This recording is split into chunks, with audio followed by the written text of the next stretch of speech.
400 ఎకరాల్లో నిన్న మొన్న మీరు చూసింటారు వందల సంఖ్యలో మెషిన్లు పోయి అర్ధరాత్రి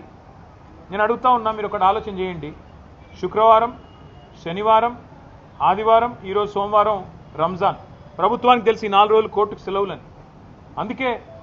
ఇబ్బడి ముబ్బడిగా మెషిన్లను పంపి వందల సంఖ్యలో పోలీసులను పెట్టి అడ్డం వచ్చిన పిల్లలను ఇష్టం వచ్చినట్టు కొట్టి వాళ్ళను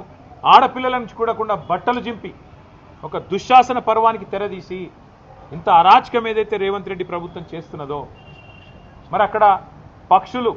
అక్కడ నెమళ్ళు కేకలు పెడుతున్నాయి గొంతు చించుకుంటున్నాయి మాకు జరుగుతున్న ఈ అన్యాయం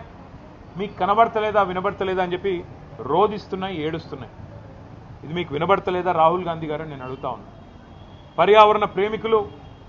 దేశ స్థాయిలో రాష్ట్ర స్థాయిలో ఉన్నవాళ్ళు మేధావులు మౌనంగా ఎందుకున్నారని మేము అడుగుతున్నాం పిల్లలు అడుగుతున్నారు మీకేం కనబడట్లేదా ఫ్యూచర్ సిటీలో 45,000 ఎకరాలు మీరు సేకరించి అమ్ముకుంటానని ఓపెన్గా బడ్జెట్లో చెప్తున్నారు బయట చెప్తున్నారు మరి 400 ఎకరాలు వదిలేస్తే మీకు పోయేదేముంది వచ్చిన నష్టం ఏముంది పశ్చిమ హైదరాబాద్ భవిష్యత్తులో ఢిల్లీ లాగా